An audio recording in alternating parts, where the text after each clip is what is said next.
Apa sih yang pertama kali yang perlu Anda miliki ya jika Anda ingin menjadi pebisnis online yang sukses?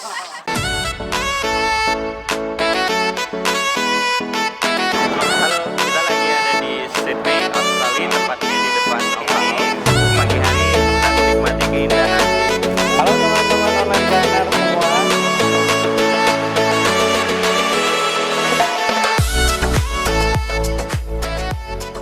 Halo teman-teman, selamat datang lagi di channel Dimas Arimukti TV.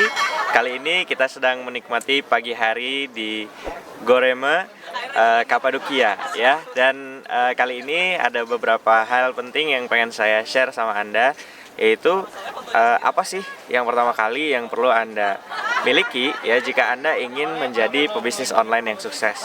Nah, yang paling pertama Anda perlu miliki adalah sifat mau belajar. Belajar ini ya, kalau boleh diibaratkan, guru saya pernah bilang bahwa rezeki itu ada dua. Nah, yang pertama, ibaratkan sebuah pohon, ada rezeki yang disediakan. Itu seperti buah yang ada di bawah gitu ya, kita tinggal ambil, kita bisa makan. Tapi ada juga rezeki yang perlu kita usahakan. Nah, rezeki yang perlu kita usahakan ini adalah seperti buah ya, yang berada di atas pohon. Jadi kita harus usaha, kita harus manjat, kita harus metik. Bahkan kalau misalkan ada yang tinggi banget ya, berarti kita harus pakai tangga gitu ya. Artinya di saat kita pengen rezeki yang lebih baik, maka kita perlu skill yang lebih baik, kita perlu keahlian yang lebih baik, dan keahlian yang lebih baik bisa kita dapatkan dengan belajar.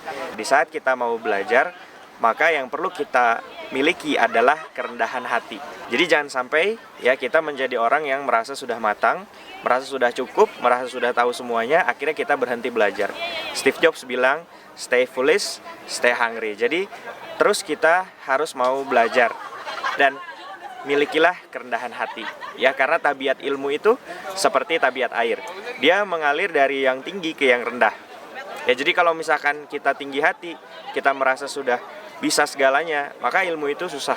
Melainkan jika kita merasa rendah hati, insya Allah ilmu itu akan lebih mudah. Dan setelah kita memiliki kerendahan hati, setelah kita belajar banyak ilmu soal bisnis online, maka yang perlu kita lakukan adalah action gila-gilaan. Ya, karena kalau ilmu kita nggak action, ya nggak akan ada hasilnya. Titik tertinggi dari ilmu di saat ilmu itu bisa merubah action kita. Titik tertinggi dari ilmu adalah di saat kita bisa mengamalkan ilmu itu. So, belajar terus, milikilah kerendahan hati, dan amalkan ilmu yang telah dipelajari. Oke, mudah-mudahan manfaat. Sampai ketemu di video berikutnya. Bye-bye.